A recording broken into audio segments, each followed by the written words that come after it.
Hi friends, welcome to Madhu Karthik vlogs. ఈ వీడియోలో chicken joint fry చాలా సింపుల్గా ఎంతో టేస్టీగా ఎలా చేయాలో చూద్దాం. దీనికోసం నేను 5 చికెన్ లెగ్ పీసులు తీసుకున్నాను. ముందుగా ఈ చికెన్ జాయింట్స్ని కొంచెం నిమ్మరసం, పసుపు, ఉప్పు వేసి కడగాలి.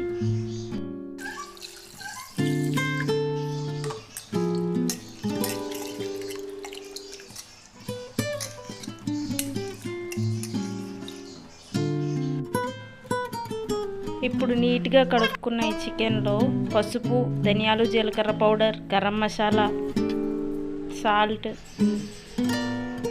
అల్లం వెల్లుల్లి పేస్ట్, కార్న్ఫ్లోర్, పెరుగు వేసుకొని నీట్గా మిక్స్ చేయాలి.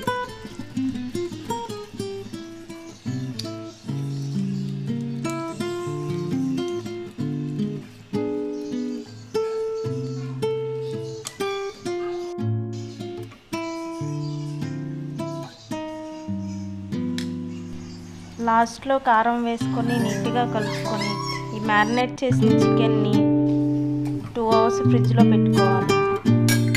2 అవర్స్ తర్వాత స్టవ్ ఆన్ చేసుకొని మందపాటి కళాయి తీసుకుని అందులో సగం వరకు ఆయిల్ బాగా హీట్ ఎక్కిన తర్వాత ఈ చికెన్ జాయింట్లను ఒక్కొక్కటిగా ఆయిల్లో వేసుకోవాలి.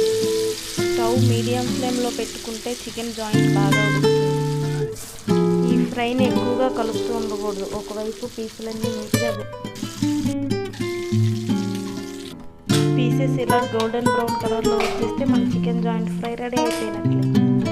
మీ స్టైల్లో చికెన్ ఫ్రై ఎలా చేస్తారో కామెంట్ చేయండి friends. Please subscribe my channel for more videos.